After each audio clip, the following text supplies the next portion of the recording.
तो बच्चों अब करते हैं हम नेक्स्ट क्वेश्चन नंबर है 9.13 और इस क्वेश्चन में क्या पूछा है देख लेते हैं। तो 9.13 में हमारे पास में क्या है, एक सेकेंड। हाँ, 9.13 में हमारे पास में क्या है, a small telescope has an objective length of focal length 144। एक एफओ दे रखा है, ऑब्जेक्टिव लेंस की focal length 144 and eyepiece of focal length 6 centimetre. What is the magnifying power of a telescope? Telescope की magnifying power क्या होगी अगर objective की इतनी फोकल लेंथ दे रखी है और आईपीस की इतनी दे रखी है। आगे इस क्वेश्चन में और भी पूछा है कि what is the separation between the objective and eyepiece, और इनके बीच की सेपरेशन क्या होगी। तो देखो, जब भी नॉर्मल एडजस्टमेंट में हमारे पास में एक टेलीस्कोप होता है तो उसके पास में मैग्नीफाइंग पावर की फॉर्मूला होता है हमारे पास में m equal to F O upon F E. ठीक है, तो एफ ओ कितना है 144, एफ ई कितना है 6 है, तो डिवाइड मारो इसमें 24, आपके पास में क्या आ जाएगा, मैग्नीफाइंग पावर आ जाएगी। और सेपरेशन डिस्टेंस निकालिए ना नॉर्मल एडजस्टमेंट में, तो सेपरेशन डिस्टेंस जो होगी हमारे पास में वो होगी हमारे पास में F O plus F E. ठीक है, तो 144 प्लस 6 तो कितना आ रहा है हमारे पास में 150 के आसपास इनकी सेपरेशन डिस्टेंस आ रही है, वो भी सेंटीमीटर में। ठीक है, तो ये रहेगा आपके पास में 9.13 का सॉल्यूशन। अगले क्वेश्चन की तरफ बढ़ते हैं। अगला क्वेश्चन दे रखा है 9.14। ठीक है, इस क्वेश्चन के दो पार्ट है। पहला क्वेश्चन, पहले क्या पूछा इसने, a giant refracting telescope at an observatory has an objective lens of focal length 15 centimetre. एक जाइंट रिफ्रैक्टिंग टेलीस्कोप, ये बात का ध्यान रखना, और ऑब्जर्वेटरी में रखा है, ऑब्जेक्टिव लेंस उसकी फोकल लेंथ दे रखी है 15 metre. If an eyepiece of focal length 1 centimetre is used. ठीक है, हम आईपीस के तौर पे एक फोकल लेंथ 1 सेंटीमीटर का आईपीस यूज कर रहे हैं ना। What is the angular magnification of the telescope?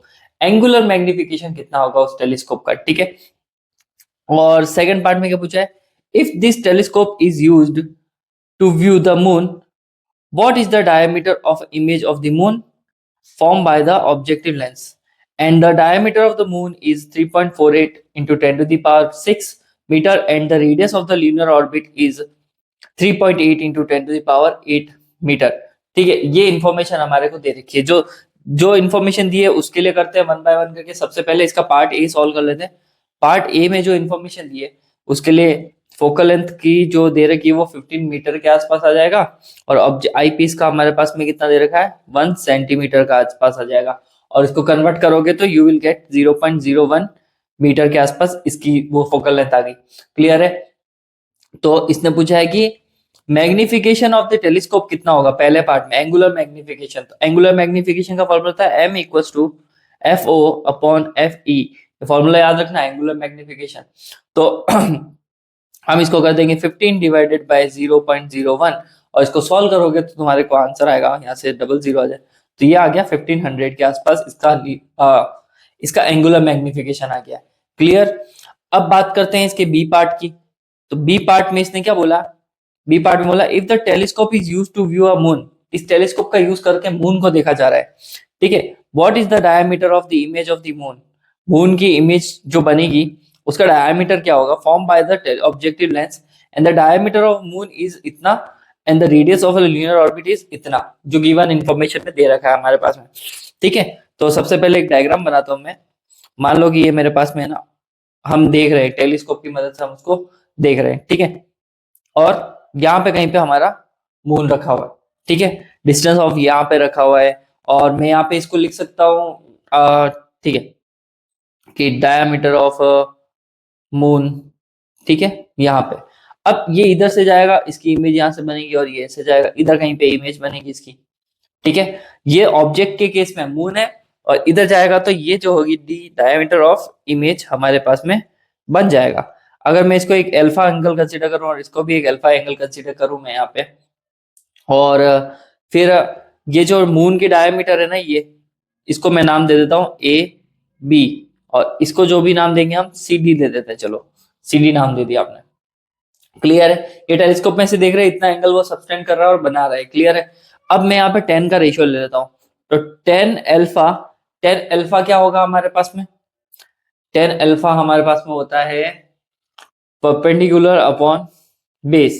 ठीक है, तो परपेंडिकुलर हमारे पास में जो दे रखा है, सबसे पहली बात इस तरफ परपेंडिकुलर जो दे रखा है वो ए बी है, और इसकी जो भी रेडियस दे रखी होगी वो रेडियस ऑफ कर्वेचर आर।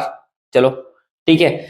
इसी तरह से अगर मैं इस वाले डायग्राम की बात करूं, इधर क्या हो जाएगा हमारे पास में, सी डी अपॉन इसकी जो भी रेडियस दे रखी होगी, रेडियस। और देखो इनफाइनाइट से अगर कोई डिस्टेंस पाता है तो वो कहाँ बनता है, इनफाइनाइट से कोई चीज आती है, मान लो कि ये काफी दूर है तो इसको इनफाइनाइट कंसीडर कर लेते हैं। तो ये कहाँ बन रहा होगा, अप्रोक्स अप्रोक्स फोकस पे बन रहा होगा। फोकस पे अगर ये बन रहा है तो ऑब्वियस सी बात है कि मैं है ना क्या करूंगा, इस वाले डायग्राम के लिए, इसके लिए टेन अल्फा की वैल्यू जो है मैं निकाल सकता हूँ। हम ले लेंगे इसको C D perpendicular upon base हो जाएगा हमारा फोकल लेंथ। ठीक है, फोकस पे बनेगा तो फोकल लेंथ यूज की जाएगी, और इधर हमारे रेडियस ऑफ कर्वेचर की बात हो रही है। ठीक है, मैं यहाँ पे लिख देता हूँ। तो अब हमें क्या करना है, ये वैल्यूज लिख दी मैंने। ठीक है, टेन अल्फा को ए बी अपॉन आर भी लिख सकते हो, टेन अल्फा को C D upon F naught भी लिख सकते हो आप। ठीक है, तो यहां से एक रिलेशन आ गया, A B upon R equal to C D upon F naught. अब जो इंफॉर्मेशन दे रखी है, ए बी हमारे पास में क्या है, रुको, ए बी हमारे पास में आ जाएगा, हम्म ये भी आ गया हमारे पास में, ए बी हमारे पास में आ जाएगा बच्चों, डायमीटर ऑफ क्या आ जाएगा, मून अपॉन आर। तो इधर आ जाएगा डायमीटर ऑफ उसकी जो भी इमेज होगी अपॉन एफ नॉट। तो हम यहां से है ना इमेज का निकाल सकते हैं, पेज खत्म हो गया, एक पेज ऐड कर लेते हैं, ऐड पेज। ठीक है, तो हम यहाँ पे क्या कर सकते हैं, डायमीटर ऑफ इमेज निकाल सकते हैं, image equals to diameter of moon upon R into focal length. ठीक है, जो इन्फॉर्मेशन दे रखी है उसके अकॉर्डिंग हमें वो चीजें लिखनी है। तो डायमीटर ऑफ मून कितना दे रखा है हमारे पास में, 3.48 इंटू 10⁶, और रेडियस ऑफ ल्यूनर ऑर्बिट कितनी देगी, 3.8। तो यहाँ पे लिख देंगे हम 3.48 इंटू 10⁶ के आसपास था, और 3.8 इंटू 10⁸ के आसपास हमारे पास में क्या है, इसकी रेडियस दे रखी है। क्लियर है, और अभी हमने फोकल लेंथ लिखी थी ऑब्जेक्टिव पीस की, वो 15 है। तो इस तरह से हमारे पास में इमेज का डायमीटर आ जाएगा। ठीक है, अब इसको सिंपल सा है, सॉल्व करके देख लेना। 3.48 डिवाइड बाय 3.8 करना, पावर्स को सॉल्व करना, मल्टीप्लाई बाय 15 करना है हमें, और इस पूरे को सॉल्व करना है, इस पूरे प्रोसेस को। ठीक है, तो ये आपके पास में अप्रोक्स आएगा 14 के आसपास में। वैसे इसका आंसर आता है 13.7 के आसपास रहेगा हमारे पास में। ठीक है, तो ये आपका 13.7, एक मिनट, हमने इसको मीटर में कन्वर्ट करा था ना, यस, तो ये आपके मीटर में आंसर आ जाएगा। क्लियर है, अगले क्वेश्चन की तरफ बढ़ते हैं। अब अगला क्वेश्चन है हमारे पास में 9.15। ठीक है, तो 9.15 क्वेश्चन थ्योरेटिकल क्वेश्चन है, और इसको पूरा पूरा करने की कोशिश करेंगे बाय मैथमेटिकल मेथड। देखो 9.15, use the mirror equation two deduce. हमें मिरर इक्वेशन यूज करनी है, और सबको पता है मिरर इक्वेशन क्या है। देखो मिरर इक्वेशन है, एक second, 1/v plus 1/u equal to 1/f। ठीक है, ये मिरर इक्वेशन है हमारी। यहां से हम इमेज डिस्टेंस को भी निकाल सकते हैं, 1/v equal to 1/f minus 1/u। Clear है, कोई दिक्कत नहीं है। अब हमें कुछ रिलेशन निकालना है, डिड्यूस दैट। पहला जो है क्वेश्चन ये, an object replace between F and 2f। एक ऑब्जेक्ट है जो एफ और 2f के बीच में रखा है, मतलब कि फोकस और सेंटर ऑफ कर्वेचर के बीच में कहीं रखा हुआ है, ऑफ अ कॉनकेव मिरर, और मिरर कौन सा है, कॉनकेव है। Produces a real image beyond the C, और वो रियल इमेज बना रहा है बियॉन्ड द सी। ये हमें प्रूव करके बताना mathematically with the formula mirror equation. ठीक है, तो देखो सबसे पहले तो मैंने है ना यहाँ पे इमेज डिस्टेंस निकाल दी कि इमेज कहाँ बनेगी, तो अपन ने मिरर फॉर्मूला की मदद से निकाल दिया, तो ये आ गया मिरर फॉर्मूला की मदद से इमेज का साइज। ठीक है, सबसे पहला पार्ट करता हूँ, इसने कॉनकेव मिरर का नाम लिया ना, कॉनकेव मिरर हमारे पास में इसने नाम लिया है, तो सीधी सी बात है इसकी फोकल लेंथ नेगेटिव होगी, मतलब जीरो से कम ही होगी ना कुछ जीरो से कम होगी। और इसका ऑब्जेक्ट जो होगा, इसका ऑब्जेक्ट जो होगा यू भी है ना नेगेटिव ही होगा, यू हमेशा वैसे नेगेटिव ही रखा जाता है, तो यू भी है ना लेस देन क्या हो जाएगा, जीरो हो जाएगा। क्लियर है, अब ये कॉनकेव मिरर की कंडीशंस है। ठीक है, लेफ्ट साइड पे रखा है तो यू नेगेटिव में आएगा, जीरो है, और फोकल लेंथ जो है वो हमारी नेगेटिव में आएगी, वो भी जीरो से कम दे रखी है। ठीक है, अब इसने क्या कंडीशन बोली कि concave mirror produces a real image beyond C, but हमारा ऑब्जेक्ट जो रखा हुआ है पहले क्वेश्चन में वो f और 2f के बीच में रखा है, तो हमारा u जो है वो f और 2f के बीचों बीच में रखा हुआ है। इसको हमने कंडीशन से बता दिया कि वो 2f और f की बीच की डिस्टेंस पे कहीं पे वेरी कर रहा है, मतलब 2f से आगे की तरफ है, f से पीछे की तरफ दे रखा है। ठीक है, अब ये जो कंडीशन दी है इसको रेसिप्रोकल कर लो, तो ये हो जाएगी 2f 1/u 1/f। रेसिप्रोकल किया, अब सबके आगे माइनस का साइन लगा देते हैं हम, तो ये हो जाएगा -2f -1/u -1/f। ठीक है, कर क्या रहे हैं, कंडीशन डाली अपने जो क्वेश्चन में दिए वो, कि 2f और u के f के बीच में रखा हुआ है, 1/2f करा, 1/u करा, 1/f करा, देन हमने सबके आगे क्या लगा दिया, नेगेटिव साइन लगा दिया। अब हर एक में से अपन क्या माइनस कर देते हैं, हर एक में से हम माइनस करेंगे, सॉरी हम माइनस नहीं करते, एक काम करते हैं, सबके आगे की तरफ हम 1/f को क्या कर लेते हैं, ऐड कर लेते हैं, इन सबको 1/f के साथ में ऐड कर लेते हैं ना। तो अगर मैं 1/f के साथ में ऐड करूंगा तो ये हो जाएगा 1/f -1/2f। ये तो नेगेटिव टर्म है तो नेगेटिव की नेगेटिव ही रहेगी। इसी तरह से 1/f -1/u, इसी तरह से 1/f -1/f। क्लियर है, यहां तक रखा। अब इसको जब सॉल्व करोगे तो आपको एक आंसर मिलेगा। ठीक है, तो 1/f में से 2f गया तो कितना बच रहा है, 1/f ही बचेगा।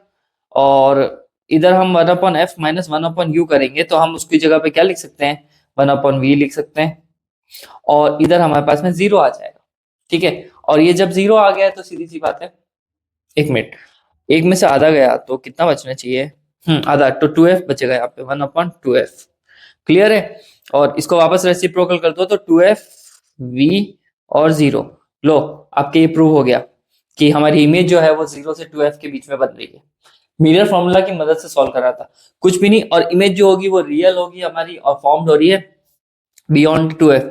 क्या किया, दी हुई कंडीशन थी, कंडीशन क्या थी, f और 2f के बीच में मिरर ऑब्जेक्ट रखा है, तो 2f u और f के बीच में आ गया, रेसिप्रोकल करा, फिर माइनस का साइन लगाया, फिर उसके बाद में 1/f को इन सब के साथ ऐड कर दिया, और जो जो इक्वेशंस थी, जैसे कि 1/f में से 1/2f गया तो 1/2f बचता है, इसकी जगह पे v आ गया, और 1/f -1/f 0 होता है, और इसको सिंप्लीफाई करा तो 2f, और ये आपके पास में क्या आ गया, वैल्यू आ गई। क्लियर है आपको कैसे हुआ ये पूरा पूरा क्वेश्चन।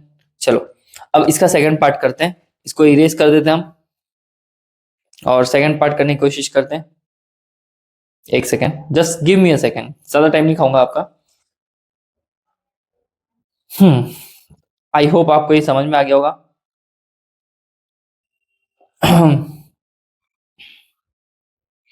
चलो सेकंड क्वेश्चन क्या पूछा उसने, सेकंड क्वेश्चन में पूछा है a convex mirror always produces a virtual image independent of a location और ऑब्जेक्ट।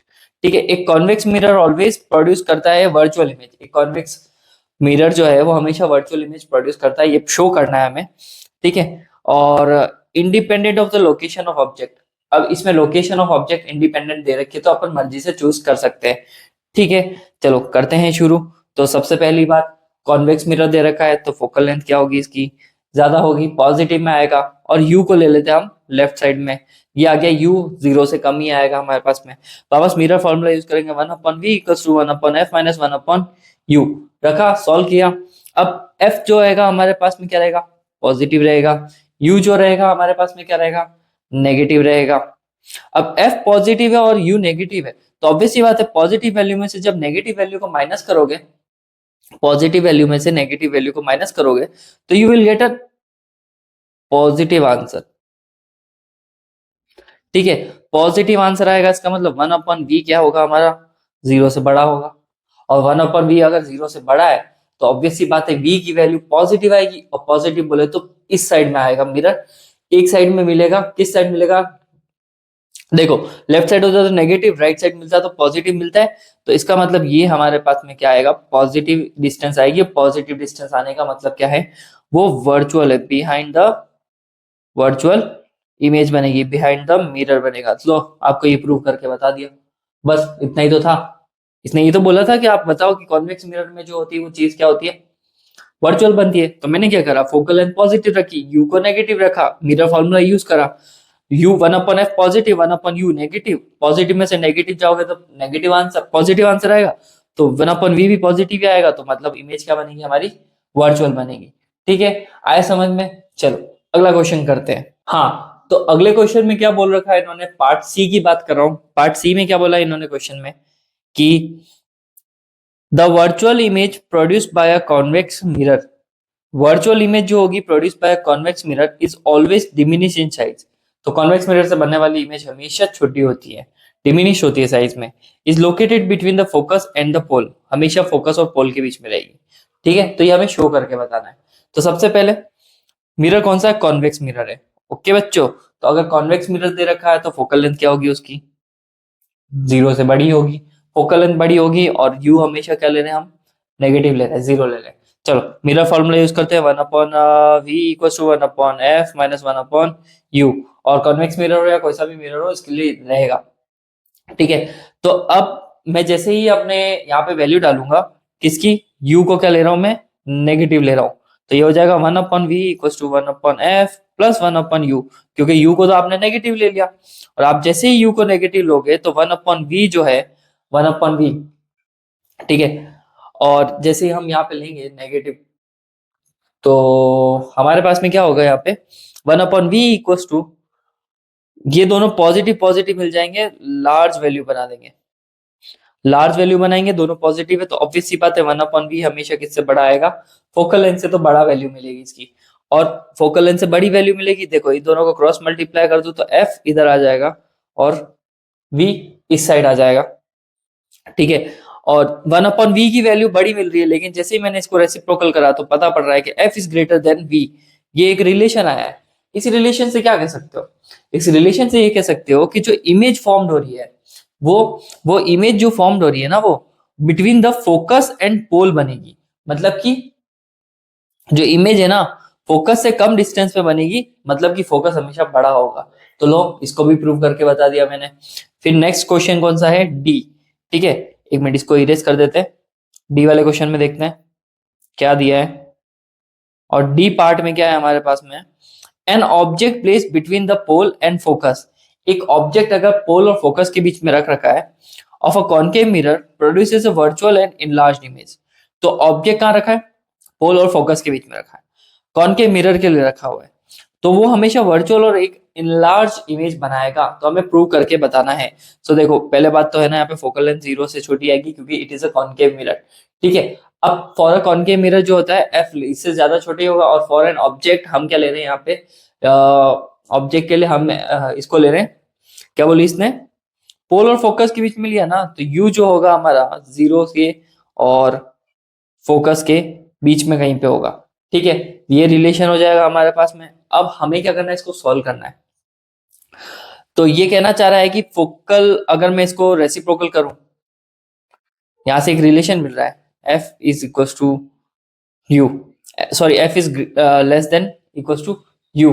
तो मैं जैसे ही इसको रेसिप्रोकल करूंगा तो साइन विल कन्वर्टेड, तो ये हो गया 1/f इक्वल टू 1/u। ठीक है, अब यहां से क्या होगा, 1/f मतलब कि कहना चाह रहा है कि reciprocal of focal length, reciprocal of object distance के क्या है, बड़ा है, और बड़ी वैल्यू मिलेगी। मैं इसको इस तरफ शिफ्ट कर दूं तो ये हो जाएगा 1/f माइनस 1/u, और ये इससे बड़ा मिल जाएगा। इसको इस तरफ लेके चले गए हम, तो यहाँ से इस जगह पे मैं क्या लिख सकता, देखो मिरर फॉर्मूला क्या कहता है, 1/v equals to 1/f minus 1/u। तो मैं इसकी जगह 1/v लिख सकता हूँ जो 0 से बड़ा आ रहा है। ठीक है, तो 0 से वो चीज बड़ी आ रही है, तो यहाँ पे क्या आ जाएगा, वो v की वैल्यू क्या आ जाएगी, 0 से बड़ी, तो वो चीज क्या हो जाएगी, वर्चुअल बन जाएगी, क्योंकि उस v की वैल्यू क्या है, पॉजिटिव। और पॉजिटिव का मतलब साइन होता है image distance is right side, और वहां पे वो चीज क्या बनेगी, वर्चुअल इमेज फॉर्म होगी वहां पे। क्लियर है बच्चों। चलो ये क्वेश्चन आगे समझ में, आगे बढ़ते हैं। अगला क्वेश्चन हमारे पास में दे रखा है 9.16। 9.16 क्वेश्चन में क्या पूछा है, a small pin fixed on a table top is viewed from above of a distance 15 centimetre. Table top पे वो फिक्स है। ठीक है, एक स्मॉल पिन है फिक्स है टेबल टॉप पे, viewed from above from a distance, मतलब कि ऐसे कि ये टेबल टॉप पे ये चीज कोई फिक्स्ड है और इसको है ना ये ऊपर से देख रहे हैं हम, और कितने पे देख रहे हैं, 50 सेंटीमीटर पे देख रहे हैं, ठीक है। तो वो डिस्टेंस तो दे दी इन्होंने। By what distance would the pin appears to be raised if it is viewed from the same point through a 15 centimeter thick glass slab held parallel to the table। तो अब हम पहले देख रहे थे नेकेड आई से without any material medium, और उस समय उसकी हाइट दे रखी थी 50, ठीक है, रियल डेप्थ दे रखी है। और उसके बाद में उसने बोला कि आप क्या देख रहे हो उसको सेम हाइट से, मतलब उसको देख रहे हो ऊपर से with the 15 centimetre thick glass slab, है ना, 15 सेंटीमीटर थिक ग्लास स्लैब से देख रहे हैं जो पैरेलल रखा हुआ है, इस टेबल के जस्ट पैरेलल ऊपर रखा हुआ है, उससे देख रहे हैं। तो refractive index of a glass इतना दे रखा है 1.5। Does the answer depends on the location of the slab. क्या ये आंसर स्लैब की लोकेशन पे भी डिपेंड करेगा कि नहीं करेगा, वो हमें बताना है, ठीक है।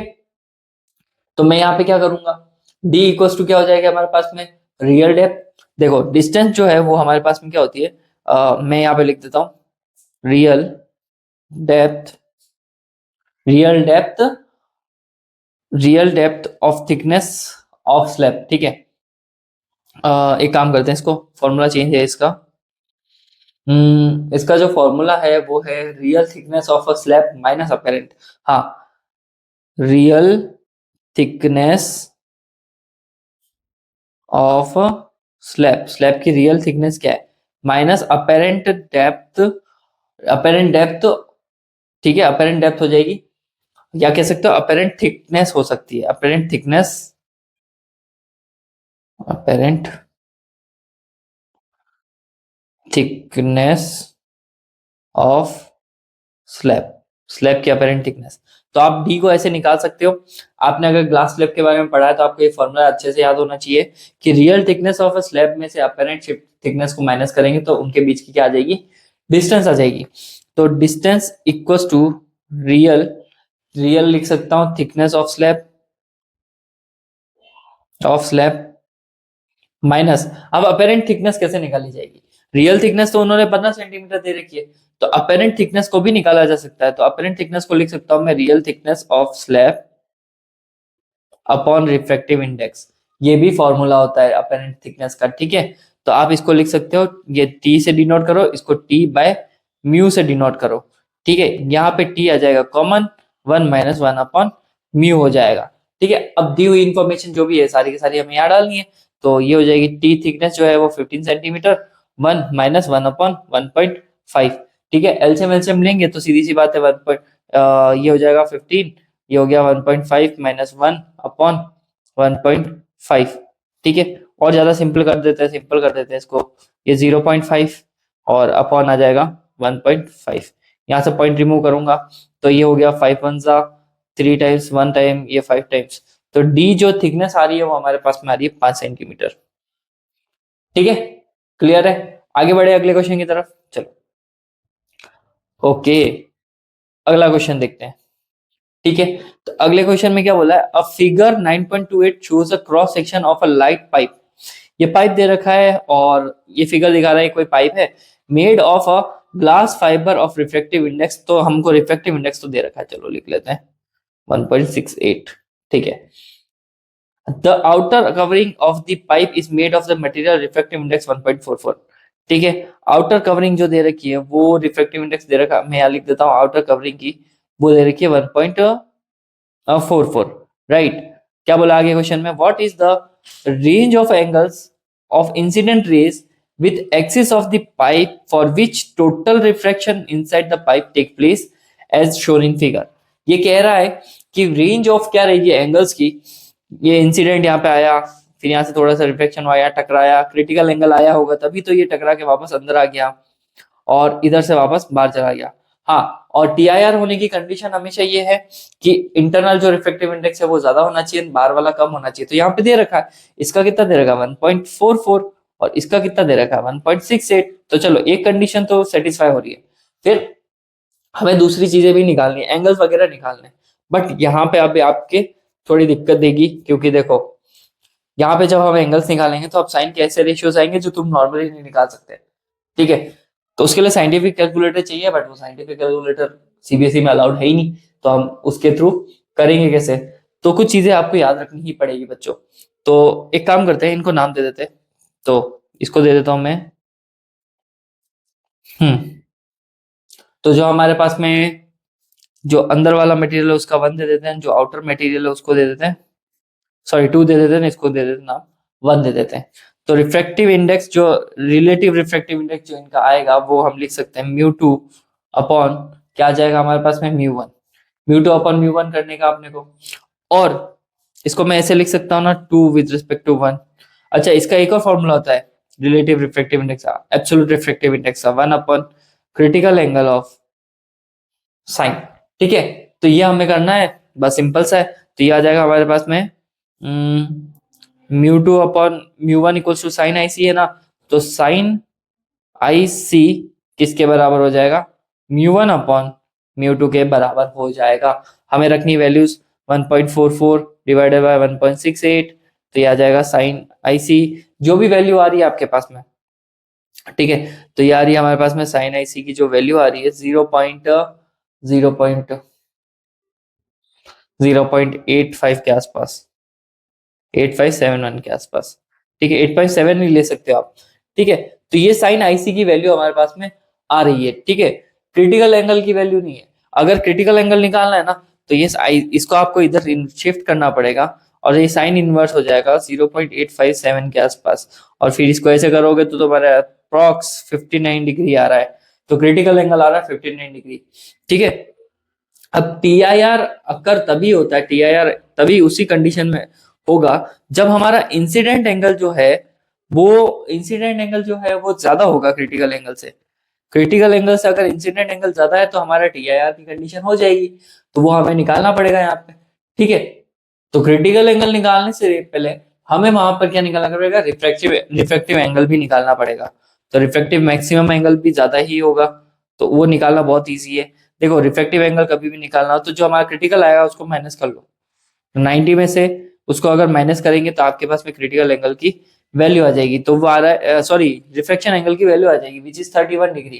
ठीक है, अब हमें क्या पूछा था इस क्वेश्चन में? ये तो मैं करते ही जा रहा हूँ क्वेश्चन। हमें पूछा था what is the range of angles of incident rays axis of the pie. तो देखो, हमने ना इंसिडेंट एंगल निकालना है, बस सीधी सी बात है। अब अगर मैंने यहाँ पे आर मैक्सिमम निकाल दिया, क्रिटिकल एंगल मेरे पास आ चुका है, तो अब मैं क्या करूंगा यहाँ पे, एक सेकेंड मुझे पेज ऐड करने दो।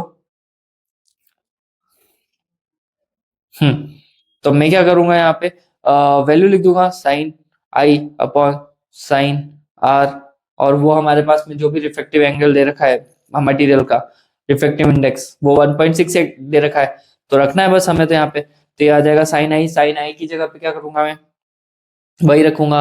ये आ जाएगा साइन आर, आर की जगह पे क्या रखूंगा 31 डिग्री, और ये आ जाएगा 1.68 के आसपास। तो sign I C, sorry critical already है, साइन इंसिडेंट इक्वल्स टू 1.68, और साइन 31 की वैल्यू भी हमें पता होनी चाहिए। ठीक है, जो अप्रोक्स क्या हो सकती है 0.5 के आसपास हमारे को मिल जाएगी, क्योंकि देखो साइन 30 की वैल्यू कितनी होती है हमारे पास में 1/2, और 1/2 मतलब 0.5 के आसपास, तो साइन 31 भी लगभग उसके आसपास ही रहेगा। तो ये 0.50 इसके आसपास आंसर रहेगा, और आप इसको सब सॉल्व करेंगे पूरा के पूरा, तो आपको एक एंगल की वैल्यू मिलेगी। देखो, इसको मल्टीप्लाई करोगे, फिर आई को साइन को उधर भेज के इनवर्स करोगे, तो हमारा जो इंसिडेंट एंगल आएगा वो 60 डिग्री के आसपास आएगा। मैं इसको कह नहीं सकता कि एक्यूरेट है, बट अप्रोक्स आएगा 60 डिग्री के आसपास वो आ जाएगा। ठीक है, बस आपको यही करना है इस क्वेश्चन में। क्लियर है? आगे बढ़े अगले क्वेश्चन की तरफ, चलो। हाँ, तो बच्चों अब आ रहा है हमारे पास में नेक्स्ट क्वेश्चन 9.8, सॉरी 9.18। ठीक है, वैसे तो 9.18 ही बोलते हैं इसको। तो 9.18 जो है क्वेश्चन वो क्या है, the image of a small electrical bulb fixed on the wall of a room is to be obtained on a opposite wall 3 meter away by mean, रुको इसको पार्ट्स में ही पढ़ते हैं। The image of a small electric bulb fixed on the wall, एक small electrical bulb है जो दीवार पे फिक्स्ड है। ठीक है, ऑफ अ रूम, किसी रूम के अंदर, इज टू बी ऑब्टेन, उसकी इमेज बनानी है on the opposite 3 metre wall, opposite wall पे उसकी क्लियर और शार्प इमेज बनानी है by means a large convex lens, किसी लार्ज कॉन्वेक्स लेंस की मदद से। what is the maximum possible focal length, what is the maximum possible focal length of a lens required for the purpose. हमें अगर उसकी clear image बनानी है 3 metre away from the distance उसकी, और मिरर कौन सा यूज, लेंस कौन सा यूज करना है, कॉन्वेक्स लेंस, तो मिनिमम पॉसिबल फोकल लेंथ क्या होगी उसकी। तो सिंपल सी बात है बच्चों कि मिनिमम डिस्टेंस जो होती है बिटवीन द ऑब्जेक्ट और रियल इमेज, ठीक है, वो जो रियल इमेज दिखाई दी जाती है डिस्टेंस का, उसका फोकल लेंथ के साथ में रिलेशन ये होता है, किसी भी चीज की focal length maximum distance divide by 4 एक रिलेशन करके होता है। तो डिस्टेंस का फॉर्मूला हो जाएगा 4 इंटू फोकल लेंथ, ठीक है, 4 इंटू फोकल लेंथ। तो ये कुछ रिलेशन रहता है हमारे पास में कि भाई हमारे पास में क्या रहेगा, 4 इंटू फोकल लेंथ का रिलेशन रहेगा। बट अभी यहाँ पे डिस्टेंस दे रखी है, तो हम कौन सा फॉर्मूला यूज करेंगे, ये ऊपर वाला यूज करेंगे। तो फोकल लेंथ इक्वल्स टू 3/4, और 3/4 हमारे पास में आता है 0.75 मीटर में ना, हाँ, इतने मीटर का हमें क्या चाहिए, एक फोकल लेंथ वाला, फोकल, इस फोकल लेंथ वाला हमें क्या चाहिए, एक लेंस चाहिए होगा ताकि हमारी इमेज बन जाए। तो बस क्वेश्चन इतना ही है, ठीक है। चलो 9.19 की तरफ बढ़ते हैं हम। 9.19 क्वेश्चन में क्या बोला है देख लेते हैं। ये रहा, a screen is placed 90 centimetre from an object, ठीक है, screen is placed 19 centimetre from an object, the image of an object on the screen is form by a convex lens at a two different location separated by 20 centimetre. तो देखो सीधी सी बात है, एक screen को 90 centimetre रखा है object से दूर, ठीक है, और the image of the object on the screen is formed by a convex lens at the two different positions separated by 20 centimeter and determine the focal length of the lens। ठीक है, मान लो कि मेरे पास में एक लाइन है और ये मेरे पास में क्या है, ऑब्जेक्ट है, ठीक है, और स्क्रीन कहाँ रख रखी है, इस तरफ इमेज बना रही है, और हमें ना the image of object on the screen is form by a convex lens की मदद से बनाई जा रही है। तो हमारा कॉन्वेक्स लेंस ये बना लिया मैंने, ठीक है। Two different location separated by 20 centimetre, मतलब कि पहले आपके पास में पोजीशन ये थी P1, बाद में है ना इसको मूव करके कहा ले आए P2 पे। तो डिफरेंट लोकेशंस ये हो गई, स्क्रीन यहाँ पे रखी हुई है और हमें बतानी है कि लेंस में हमें बताना है focal length of the lens. तो उस फोकल लेंथ निकालनी है हमें उस लेंस के बारे में, ठीक है। चलो निकालते हैं, बहुत सिंपल सा है। इन दोनों के बीच की सेपरेशन डिस्टेंस कितनी है, 20। लेट्स अज्यूम इसकी डिस्टेंस को ले लेता हूँ x, ठीक है, और इधर की डिस्टेंस को भी ले लेते हैं हम x, ठीक है। इसको बीचों बीच सेंटर में कहीं पे रखा है, इधर पता नहीं कितना है, इधर भी पता नहीं कितना है, वो डिस्टेंस नहीं पता हमें, ठीक है। ऑब्जेक्ट डिस्टेंस जो होगी वो तो ले लूंगा माइनस का x, क्योंकि वो इस तरफ है लेफ्ट साइड में, और लेफ्ट साइड में ऑब्जेक्ट डिस्टेंस को नेगेटिव लिया जाएगा, ठीक है। तो क्या मैं ऐसे लिख सकता हूँ कि टोटल डिस्टेंस जो है इनकी, उसको हम लिख सकते हैं कि x+x+20 equals to 90 90 centimetre. Total distance जो हमारे पास में पोजीशन दे रखी है वो 90 है, क्लियर है। अब मैं यहां से निकाल सकता हूँ x की वैल्यू, तो x की वैल्यू मैं अगर यहाँ से निकाल दूंगा तो ये हो जाएगा 2x+20, 2x equals to 90 minus 20, तो x x इक्वल्स टू 70/2, ये 35 के आसपास आ जाएगा। तो हमारा u की वैल्यू कितनी है, माइनस का 35, ठीक है। तो अब हम v निकालना है, क्लियर है। तो बची कुछ डिस्टेंस जो हमारे v की बात कर रहे हैं, अगर ये x ले लिया हमने तो v बचा हुआ क्या रहेगा हमारे पास में 20 प्लस x। तो ये बचा हुआ जो पहली पोजीशन से है ना, पहली पोजीशन से 20 प्लस x ही हमारी इमेज की डिस्टेंस होगी, और x जो है वो u की डिस्टेंस 35 आ चुकी है ऑलरेडी, ठीक है। तो मैं इसको ऐसे लिख सकता हूँ 20 प्लस x के आसपास ले लेंगे हम, तो ये 20 प्लस 35 आ जाएगा। तो हम इसको, ये हमारे पास में आ रहा है 3 to 5 55 के आसपास हमारे पास में इसकी वैल्यू आ रही है। तो लो v इमेज डिस्टेंस भी हमने निकाल दी, अब बस फोकल लेंथ निकालनी है हमें। तो रख दो वैल्यूज लेंस फॉर्मूला में, 1/v minus 1/u equal to 1/f, 1/v आ जाएगा 55, ठीक है, माइनस 1/35, और ये माइनस में ही आएगा इक्वल टू 1/f। तो ये आ गया, सॉल्व कर लेते हैं इसको, 385 इसका एलसीएम आ रहा है, और ये 55 और ये आ गया 35, ठीक है, प्लस आ जाएगा उसके पास में। तो 55 का इसमें जाएगा 11, और 35 का इसमें डिवाइड जाएगा। रुको रुको, एक काम करते हैं, तो 35 इसमें जा रहा है 1 टाइम, और रुको एक सब 1 टू, ये 7 प्लस 11 आ रहा है और ये हमारे पास में 1/f आ गया, तो ये आ रहा है हमारे पास में f equals to 385 divided by 18। ठीक है, इसको सिंपल सा है, सॉल्व कर लेना, किसके आसपास आंसर आएगा, कुछ 21.4। तो ये आपका फोकल लेंथ हो गया। क्लियर है, कुछ नहीं कर रहा है, एक x मान लिया, दूसरा x मान लिया, u को है ना माइनस का x माना because u is negative distance, और v को हमने 20 प्लस x मान के इसको सिंपल सा सॉल्व कर लिया है। क्लियर, चलो अब बात करते हैं 9.20 क्वेश्चन की। 9.20 क्वेश्चन में क्या बोला है, determine the effective focal length of the combination of two lenses in exercise 9.10। ठीक है, 9.10 करके एक एक्सरसाइज जो हमने इस पूरी वीडियो में एक सॉल्व करी थी, आप देख लेना पीछे, सीधा 9.10 वाले क्वेश्चन पे जाना, देखना उसमें फोकल लेंथ दे रखी होगी दो। तो डिटरमाइन करो effective focal length of the combination of two lenses in exercise 9.10 if they are placed 8 centimeter apart with their principal axis coincide. Does the answer depend on which side of the combination of a beam of parallel light is incident? And is the notion of effective focal length of the system is useful at all? तो ये कहना चाह रहे हैं कि सबसे पहले तो आप निकालो effective focal length. Effective focal length निकालने के बाद में ये बताओ कि क्या ये आंसर डिपेंड करेगा which side of a combination of beam parallel light incident होती है, किस साइड में आंसर डिपेंड करेगा।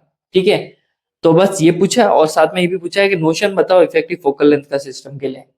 ठीक है, चलो करते हैं। सबसे पहले मैं बता दूं उस वाले क्वेश्चन में जो फोकल लेंथ थी f1 और f2, इन दोनों की वैल्यूज आप अच्छे से देख लो, आप पीछे जाके उन क्वेश्चन तो देख सकते हो। f1 30 था और ये क्या है 20 सेंटीमीटर के आसपास रहेगा। ठीक है, और अब इसके दो दो काम है हमारे पास में, एक तो ए वाला क्वेश्चन भी सॉल्व करना है, बी वाला क्वेश्चन भी सॉल्व करना है। Is the notion of effective focal length of the system useful for all, क्या सबके लिए एक जैसी रहेगी वो इफेक्टिव फोकल लेंथ, तो उसका आंसर हमें इसमें देना है। तो अलग अलग वैल्यूज के लिए हमें क्या निकालने हैं, डिफरेंट नोशंस निकालने हैं इफेक्टिव फोकल लेंथ और which side of a combination of the beam of parallel light will incident, वो भी बताना है किस साइड में वो इंसिडेंट होगी। ठीक है, तो इसके लिए कुछ अजम्पशन पे काम करना पड़ेगा। सबसे पहली बात तो एक काम करते हैं, पहला जो क्वेश्चन है, ये पहला क्वेश्चन, इसके दो पार्ट कर लेते हैं अपन। एक बार फोकल लेंथ 30 रखते हैं और एक बार फोकल लेंथ 20 रखते हैं। ठीक है, उनके लिए ऑब्जेक्ट डिस्टेंसेस को रखते हैं अलग अलग। ठीक है, पहले वाले में पहला करके बताता हूं मैं। ठीक है, जो हमारी पहली फोकल लेंथ f1 दे रखी है, इसके लिए है ना हम क्या कर रहे हैं, किस साइड कॉम्बिनेशन में वो फॉल होगी, क्या होगी वो पता करते हैं। ठीक है, और notion of effective focal length क्या सिस्टम के लिए यूजफुल रहेगा नहीं रहेगा वो भी पता करते हैं हम इसके बारे में। तो f1 30 लेके करते हैं एक बार क्वेश्चन। f1 ले लेते हैं 30 सेंटीमीटर और u को ले लेते हैं अपन इनफाइनाइट ले लेते हैं एक बार। क्लियर है, इनफाइनाइट लेंगे, लेंस फॉर्मूला लगेगा 1/v minus 1/u1 equals to 1/f1। आपको वैल्यूज पुट करनी है, तो 1/v माइनस 1/इनफाइनाइट इक्वल्स टू 1/30। ठीक है, इसको सॉल्व करेंगे हम, तो ये आ जाएगा 1/v1 इक्वल्स टू 1/30। तो v1 इक्वल्स टू 30 सेंटीमीटर के आसपास आएगा। तो जो इमेज है ना वो वर्चुअल बनेगी ऑब्जेक्ट के लिए, क्योंकि यहाँ पे जो कॉम्बिनेशन में जो लेंस दे रखा है, यहाँ पे जब आंसर प्लस में आ रहा है, यहाँ लिख देता हूँ 30 सेंटीमीटर के आसपास आएगी object for the second lens. ठीक है, अब जो ये है ना ऑब्जेक्ट का काम कर रही है, मैं इसका डायग्राम बना के बताता हूँ, एक काम करता हूँ मैं, आप लोग कंफ्यूज हो रहे होंगे। ये एक लेंस है और ये एक दूसरा लेंस है और ये इसकी फोकल लेंथ दे रखी है 30 और एक की फोकल लेंथ दे रखी है 20 सेंटीमीटर। तो इफेक्टिव फोकल लेंथ तो आप निकाल लोगे 1/f1 प्लस 1/f2 करके निकाल लोगे। अब हमें क्या करना है, यहाँ पे वैल्यूज तो रखनी है। तो मैंने जब f1 को 30 रखा, तो ये है ना कहाँ पे बन रही है, इमेज 30 पे ही बन रही है। और ये जो इमेज 30 पे बन रही है वो सेकंड लेंस के लिए ऑब्जेक्ट का क्या करेगी, काम करेगी। ठीक है, सेकंड लेंस के लिए ऑब्जेक्ट का काम करेगी, तो हम क्या कर देंगे, f2 ले लेंगे, सेकंड लेंस की फोकल लेंथ लेंगे, कितनी है हमारे पास में 20 सेंटीमीटर। ठीक है, और क्या कर सकते हैं हम यहाँ पे, u को क्या लेंगे हम, u जो डिस्टेंस बनेगी, अगर इमेज 30 पे बन रही है और इनके बीच की सेपरेशन डिस्टेंस 8 है। ठीक है, तो बाकी का बचा कुछ डिस्टेंस जो होगा वो यही होगा, टोटल डिस्टेंस कितनी होगी 30 पे। तो अगर ये 8 है तो बचा कुछ ये जो डिस्टेंस होगी हमारे पास में u ऑब्जेक्ट डिस्टेंस जो रखी जाएगी, उसको हम रखेंगे 30 में से 8 माइनस करके, और 30 में से 8 माइनस करूंगा ठीक है, 30 में से 8 अगर मैं माइनस कर रहा हूँ तो 22 सेंटीमीटर के आसपास आ रहा है, प्लस का 22 सेंटीमीटर आ रहा है। तो मतलब हमारा ऑब्जेक्ट जो है वो अब राइट साइड पे रखा हुआ है। तो अब इस ऑब्जेक्ट और इस फोकल लेंथ को यूज करके क्या कर सकते हैं हम, 1/v2 = 1/f2 प्लस 1/u2, ये वैल्यूज रखेंगे, सॉल्व करेंगे हम इसको। तो यहाँ पे हमारे पास में नई इमेज डिस्टेंस मिलेगी। u2 को रखेंगे 22 और f2 को रखेंगे 20। तो आप जब इसको सॉल्व करोगे ना बच्चों, पूरी वैल्यूज रख के सॉल्व करना, तो आपके पास में 220 आएगा। एक बार ट्राई करो खुद से, बेसिक कैलकुलेशन है। 220 सेंटीमीटर के आसपास हमारे पास में नई इमेज आएगी। तो पैरेलल बीम जो अपीयर होगी ना बच्चों, नई वाली, वो डाइवर्ज होगी किसी पॉइंट से और बनेगी कहां पर, 220 तो उसकी डिस्टेंस है, ठीक है, और दोनों लेंस के बीच की दूरी 8 है। तो कहीं सेंटर पे कहीं पे हम उसको सेपरेशन पॉइंट मान लेते हैं, सेंटर पॉइंट उसका है। तो सेंटर पॉइंट को आप माइनस करो 20 220 में से 4, ये आपको करना है। तो 220 माइनस 4 जब हम करेंगे तो आपके पास में एक आंसर आएगा 220 में से -4 तो 216। तो आपकी इमेज जो है वो 216 सेंटर ऑफ द लेंसेज के आसपास बनेगी। ठीक है, सेंटर ऑफ लेंस से 216 डिस्टेंस पे बनेगी। ठीक है, हम सेंटर की बात नहीं कर रहे हैं। देखो लेंस से तो वो 220 पे बन रही है, लेकिन अगर सेंटर से बात करूंगा तो 4 सेंटीमीटर माइनस करूंगा तो पता पड़ जाएगा कितना दूर बन रही है। तो वो बन रही है एक्चुअल में 216 सेंटीमीटर के आसपास। ठीक है, आगे चले। चलो, तो बच्चों अब इसका करते हैं फर्स्ट क्वेश्चन का ही सेकंड पार्ट। मतलब कि अब हम क्या करेंगे, जैसे कि अभी मैंने क्या करा था, यहाँ पे F30 लेके सॉल्व करा और u को इनफाइनाइट रखा। अब मैं ले रहा हूँ f को -20 और फिर कर रहा हूँ मैं u को इनफाइनाइट रख के सॉल्व। ठीक है, तो देखते हैं वहां पे इमेज क्या बनती है। एक पेज ऐड कर लेते हैं यहाँ पे। हम्म। जिंदगी, हाँ। तो अब जो फर्स्ट क्वेश्चन है उसका ही सेकंड पार्ट कर रहा हूं मैं, जहां पर मैं f को क्या रखूंगा -20 और u को क्या रखूंगा इनफाइनाइट। ठीक है, अब जब इसको सॉल्व करोगे तो आपको वापस लेंस फॉर्मूला यूज करना है, 1/u1 = 1/f। तो आप इसको जब सॉल्व करेंगे तो आपको v की वैल्यू मिलेगी पूरा प्रॉपरली। f क्या है, 20 u रखा है और v की वैल्यू जो हमारे पास में आसपास में आएगी वो है -20 सेंटीमीटर। तो कह रहा है अब ये -20 सेंटीमीटर सेकंड वाले लेंस के लिए ऑब्जेक्ट का काम करेगा। तो वापस जब -20 को मैं रखूंगा यहाँ पे और f2 तो वो का वही रहेगा हमारे पास में 30। अब दूसरा लेंस 30 लेना पड़ेगा हमें और u2 निकालना बहुत इजी है। हम क्या कर सकते हैं, माइनस निकालेंगे ये, और इस तरह से हमने u2 निकाल दिया है -28 सेंटीमीटर। वो सेपरेशन डिस्टेंस के साथ में ये दोनों ऐड हो जाएंगे तो -28 सेंटीमीटर आएगा। नाउ हम इस पूरे को वापस कौन सा फॉर्मूला यूज करेंगे, लेंस फॉर्मूला यूज करेंगे सेकंड कंडीशन में, सेकंड लेंस के लिए। तो u2 = 1/f। तो ये जब रखेंगे हम तो यहाँ पे आपके v2 की वैल्यू कितनी आएगी बच्चों, माइनस का 420 सेंटीमीटर के आसपास आएगी। आप फोकल लेंथ और ये सब रखोगे तो ठीक है। और v2 जब इसके बाद में आ गया तो अब कह सकता हूं कि मैं ना, ये left side of the centre बन रही है, माइनस का साइन है, 420 सेंटीमीटर पे बनेगी। और अगर मैं इसमें से आधा सेंटर से मेरे को फाइंड करना है तो मैं 420 में से क्या माइनस कर दूंगा, 4, तो ये आ रहा है 416 सेंटीमीटर पे वो चीज बन रही है, वो इमेज बन रही है। ठीक है, अभी तो ये पहला क्वेश्चन हुआ है, अभी इसका सेकंड क्वेश्चन और बाकी है। सेकंड क्वेश्चन में क्या बोला है कि an object 1.5 centimetre in a size, एक ऑब्जेक्ट है जिसका है ना साइज कितना दे रखा है, 1.5 सेंटीमीटर दे रखा है। क्लियर है, placed on the side of a convex lens. ठीक है, कॉन्वेक्स लेंस के उधर रखा हुआ है। तो अब इसका बी वाला क्वेश्चन क्या कह रहा है कि an object 1.5 centimetre in size is placed on the side of a convex lens arrangement. एक ऑब्जेक्ट का साइज इतना दिया है और कॉन्वेक्स लेंस साइड में दिया, अरेंजमेंट में रखा हुआ है। A above the distance between the object and convex lens is u 40 centimetre. तो ऑब्जेक्ट और लेंस के बीच की डिस्टेंस 40, उसका साइज इतना। Determine the magnification produced by the two lens system and the size of the image.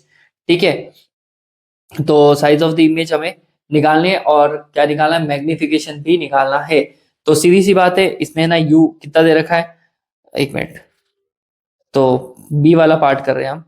B वाले part के लिए है ना, इन्होंने u1 जो बोला है वो 40 सेंटीमीटर बोला है। ठीक है, अब 40 सेंटीमीटर माइनस पे हो गया, और फोकल लेंथ कितनी दे रखी है हमारे को, 30 सेंटीमीटर दे रखी है। और बस अब इसे हमें रख के इमेज डिस्टेंस निकालनी पड़ेगी, क्योंकि इमेज डिस्टेंस आगे तो मैग्निफिकेशन निकालना आसान रहेगा। तो ये वन अपन, मैं इसको 1 और 1 नाम दे देता हूँ। तो 1/v1 minus 1/u1 equal to 1/f1, तो 1/v1 माइनस -40 और 30। ठीक है, इसको हमें क्या करना है, सिंपल सा सॉल्व करना है। बेसिक एलसीएम एलसीएम लेके आप प्रॉपर्ली करोगे इसको सॉल्व, तो आपको है ना v की एक वैल्यू मिलेगी, वो आएगी 12 सेंटीमीटर के आसपास। ठीक है, अब 12 सेंटीमीटर के आसपास आएगी, और मैग्नीट्यूड ऑफ फर्स्ट जो हमारे पास में लेंस है, फर्स्ट लेंस जो हमने 30 रख के सॉल्व करा है, उसका मैग्निफिकेशन निकालना आसान है। तो उसका मैग्निफिकेशन आप आ जाएगा v बाय यू।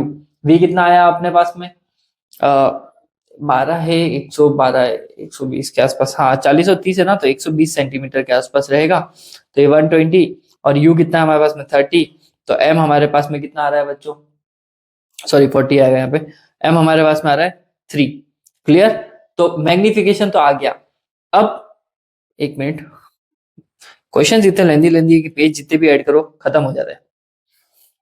ठीक है, ये इस कंडीशन में अब हमें क्या करना है, the image becomes a virtual. ठीक है, इमेज वर्चुअल बनेगी, किसके लिए, सेकंड वाले लेंस के लिए, और वो उसके लिए ऑब्जेक्ट का क्या करेगी, काम करेगी।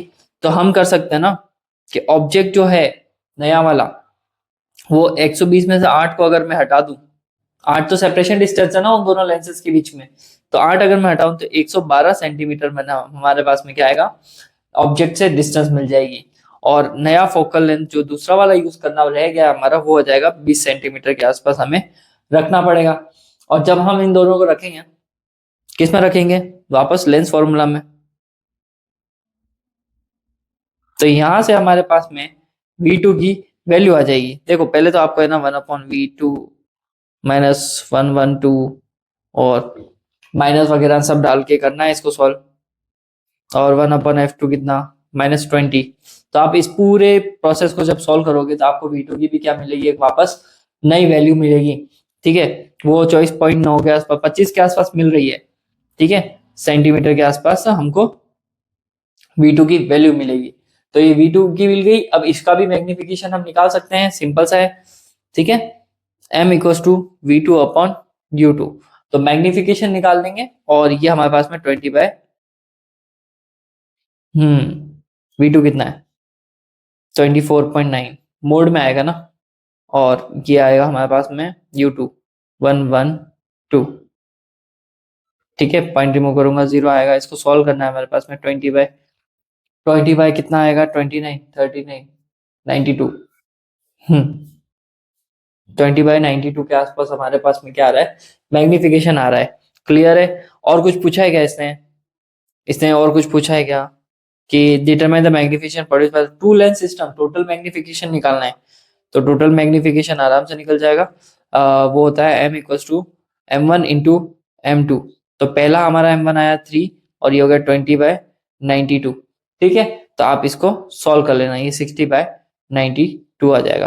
क्लियर है, ये मैग्निफिकेशन आ गया। हाइट निकालनी है हमें, तो h2/h1 इक्वल्स टू m होता है हमारे पास में, तो h2 equals to m into h1 आ जाएगा हमारे पास में।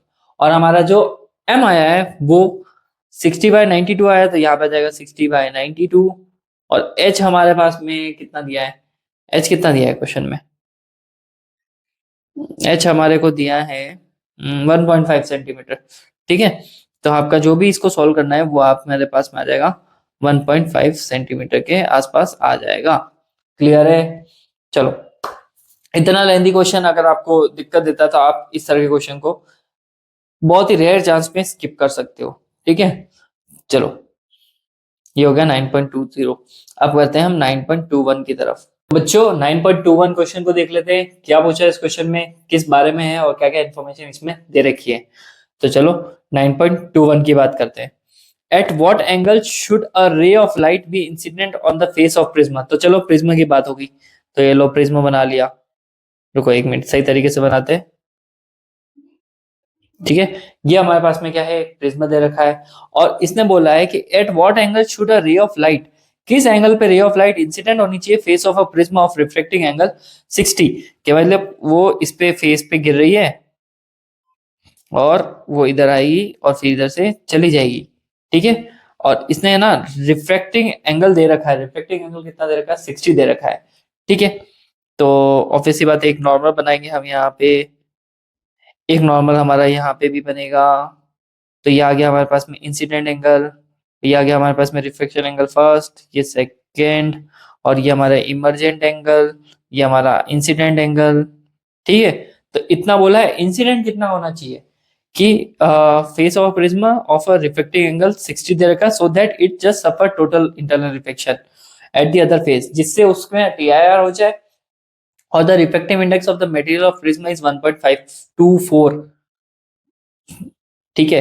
5 to 4 दे रखा है। अब चलो इसको करते हैं।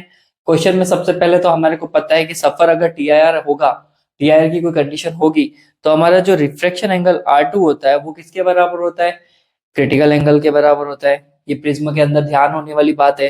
तो मैं लिख सकता हूँ ना कि sine I C equal to 1 upon refractive index, clear है। तो सॉरी, तो ये हो जाएगा 1 अपॉन 1.524 रिफ्रैक्टिव इंडेक्स दिया है, और इसको सॉल्व करेंगे हम तो 0.654 के आसपास कुछ आएगा। तो क्रिटिकल एंगल को अगर मैं करूंगा तो ये आ जाएगा साइन इनवर्स ऑफ 0.654। इसको साइंटिफिक कैलकुलेटर की मदद से सॉल्व करना है। वैसे I know the value that 41 degree, ठीक है, 41 डिग्री के आसपास आ रहा है। अब हमको पता है R1 और R2 की जो सम होती है वो A के बराबर होती है, प्रिज्म के एंगल के बराबर होती है। तो मैं R1 को लिख सकता हूँ ना A माइनस R2। तो ये आ गया हमारे पास में ए माइनस क्रिटिकल एंगल के क्या होता है, बराबर होता है। तो R2 की जगह पे मैं क्या लिख सकता हूँ, क्रिटिकल एंगल लिख सकता हूँ। तो 60 माइनस 41, तो हम इसको सॉल्व करेंगे तो ये 19 डिग्री के आसपास हमारा R1 आ गया है, ठीक है। तो R1 भी आ गया है हमारे पास में, R2 ऑलरेडी पता है, क्रिटिकल एंगल पता है हमारे पास में, प्रिज्म का एंगल भी पता है। तो हमें निकालना क्या था कि इंसिडेंट एंगल निकालना है हमें, क्रिटिकल है तो हमें निकालना है इंसिडेंट एंगल। तो स्नेल्स लॉ लगा लेंगे इंसिडेंट एंगल के लिए, स्नेल्स लॉ। तो स्नेल्स लॉ होता है sine I upon sine R equal to reflective index, ठीक है। तो मैं ऐसा कर सकता हूँ ना, sine I equal to mu multiply by sine R, right. तो ये तो दे रखा हमको कितना 1.5 के आसपास, और साइन हम क्या ले लेंगे, जो रिफ्रैक्शन एंगल आया है वो आ रहा है हमारे पास में फर्स्ट वाले एज पे R1 की वैल्यू आ रही है, तो फर्स्ट वाले एज पे हमारे पास में आ रहा है साइन 19, ठीक है। तो आपको इन सब की वैल्यूज याद होनी चाहिए, क्योंकि अगर नहीं आती है तो आपको कुछ ना कुछ तो करना ही पड़ेगा। तो ये होता है 0.325 के आसपास होगा। इसको सिंपल सा सॉल्व करना है। ये हो गया sine I C equals to, आप जब इसको सॉल्व करोगे तो 0.49 के आसपास आएगा, और ये आई इक्वल्स टू हो जाएगा साइन इनवर्स 0.496 के आसपास रहेगा। और इसको जब इनवर्स निकाल देंगे हम तो हमारे पास में है ना एक वैल्यू आएगी, ठीक है। तो हमारे पास में 30 आएगा। तो कह सकते हो कि इंसिडेंट एंगल कितना है, 30 डिग्री हमारा आ रहा है, ठीक है। तो this is the answer, 30 degree हमारा फाइनल आंसर होता है। चलो 9.22 की बात कर लेते हैं। 9.22 क्या लिखा है कि अ card sheet divided into squares each of the 1 millimetre square. एक कार्ड शीट है और उसको डिवाइड कर रखा है स्क्वायर में, और हर एक का साइज कितना दे रखा है, 1 मिलीमीटर स्क्वायर दे रखा है। Is being viewed at the distance of 9 centimetre, ठीक है। और 9 सेंटीमीटर से उसको देख रहे हैं through a magnifying glass a converging lens of focal length. ऐसा मैग्नीफाइंग ग्लास लिया है जो 9 सेंटीमीटर फोकल लेंथ वाला है, हेल्ड क्लोज टू द आई, और आंखों के बिल्कुल पास रखा हुआ है और हम उसको ऐसे देख रहे हैं। पहला क्वेश्चन का पहला पार्ट क्या दे रखा है, what is the magnification produced by the lens, lens का मैग्निफिकेशन निकालना है। और दूसरा, how much is the area of each square in the virtual image, virtual image के अंदर वो एरिया कितना होगा। काफी कॉम्प्लिकेट क्वेश्चन है, बट नॉट सो कॉम्प्लिकेट कि भाई हाँ सुनने में कॉम्प्लिकेट लग रहा है लेकिन उतना नहीं है। तो देखो डिस्टेंस दे रखी है ना, कितने से देख रहे हैं, 9 सेंटीमीटर से, तो ऑब्वियसली बात है यूज हो गया, -9 सेंटीमीटर हो गया। और इसकी फोकल लेंथ कितनी दे रखी है क्वेश्चन में, फोकल लेंथ का इशू है ना, converging line focal length 9 centimetre हो जाएगी गाइस। पहले बात तो एरिया लिख देते हैं, एरिया हो गया 1 मिलीमीटर स्क्वायर, ठीक है।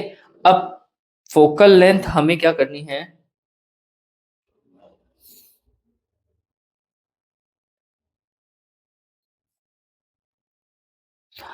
आई थिंक इसमें कुछ डिफेक्ट है, एक सेकेंड, इस क्वेश्चन में कुछ डिफेक्ट है। एक सेकेंड बच्चों, क्वेश्चन है हमारा 9.22, राइट। 9.22 में 9.22 9.22 yes, focal length is 10 centimetre by the way, not 9 centimetre. तो हमारे पास में ये हो जाएगा, यहाँ पे इसको कैंसिल आउट कर देंगे हम, तो ये 10 सेंटीमीटर के आसपास होगी, तो फोकल लेंथ आ जाएगी, focal length equals to 10 centimetre. ठीक है, तो 10 सेंटीमीटर फोकल लेंथ हो गई, यू हमारे पास में 9 सेंटीमीटर हो गया, और अब हमें इसको क्या करना है, सॉल्व करना है। Lens formula 1 upon u equals to 1 upon f. Now we have to put values, v आ जाएगा हमारे पास में 1 upon f plus 1 upon u, तो मैं इसको ऐसे लिख दूंगा 1/10 minus 1/9। अब u नेगेटिव में है, इस वजह से ये माइनस 1/9 हो गया है, हम इसको सॉल्व कर लेंगे। तो इसका एलसीएम हमारा 90, इसमें इसका गया तो 9, इसमें इसका गया तो 10, which is 1 upon v equals to minus 1/90। तो v equals to minus 90 centimetre आपके पास में वैल्यू आई है। किसकी वैल्यू आई है, इमेज डिस्टेंस आ गई है। हमें तो कुछ और निकालना था, हमें निकालना था मैग्निफिकेशन, और मैग्निफिकेशन निकलेगा तो m इक्वल्स टू क्या हो जाएगा, v बाई यू। v कितना है 90, u कितना है हमारे पास में 9। ठीक है, तो मैग्निफिकेशन हमारे पास में कितना आ रहा है, 10 आ रहा है। ठीक है, तो ये आपके आ गया 10। और एरिया ऑफ ईच स्क्वायर जो होगा आपके पास में, एरिया निकालने का सिंपल सा तरीका है, अगर कोई इमेज आती है तो उसका एरिया निकालने का सिंपल सा तरीका है। तो area of each square equals to, जो आपका मैग्निफिकेशन आया उसका स्क्वायर मल्टीप्लाई बाय जो नॉर्मल एरिया गिवन है उससे कर दो बस आप। तो ये आपके पास में 100 मल्टीप्लाई बाय, ओके 100, और एरिया है ना मिलीमीटर स्क्वायर, तो ये 100 मिलीमीटर स्क्वायर आपके पास में आंसर आ चुका है। और इसको सिंपल करके लिख सकते हो 1 सेंटीमीटर स्क्वायर आपकी इमेज का एरिया आ जाएगा। क्लियर है, आगे बढ़ते हैं। इस क्वेश्चन का कौन सा पार्ट पूछा है, B. What is the angular magnification magnifying power of the lens. Angular magnification जो होता है उसका फॉर्मूला होता है m equals to D by U. ठीक है, और m equals to D by U, yes हाँ, डी बाई यू ही होता है हमारे पास में। ठीक है, तो यहां से हम डिस्टेंस निकाल सकते हैं, किसकी मदद से निकाल सकते हैं, निकाल सकते हैं magnifying power with the help of formula m equals to D by U. लेकिन उसके लिए हमारे पास में d की वैल्यू नहीं है, तो आप इसको फॉर्मूला वाइज भी निकाल के छोड़ सकते हो, सिर्फ फॉर्मूला दे सकते हो। और एक और क्वेश्चन पूछा है उसमें लास्ट में, is the magnification in a equals to the magnifying power in a p। तो मैग्निफिकेशन और क्या मैग्नीफाइंग पावर जो है वो इक्वल होगी क्या, नहीं, both are the separate thing, दोनों अलग अलग होती है। एक तो हमारे पास में जो होते हैं हमारे पास में ये, इसको बोलते हैं magnifying power D by you बोल सकते हो, या फिर एक और आता है ना मैग्नीफाइंग पावर का फॉर्मूला बीटा अपॉन अल्फा। ठीक है, ये एंगल्स का रेशियो होता है, उनके इमेज टू ऑब्जेक्ट का डिस्टेंस का रेशियो होता है, जबकि हमारे पास में जो मैग्निफिकेशन होता है वो v बाई यू होता है, image distance upon object distance. दोनों में जमीन आसमान का फर्क है, so both are not the same things, right. Constant terms हो जाएगी, अलग अलग है वो। ठीक है, आपको आंसर वो देना है। नेक्स्ट क्वेश्चन की तरफ बढ़ते हैं।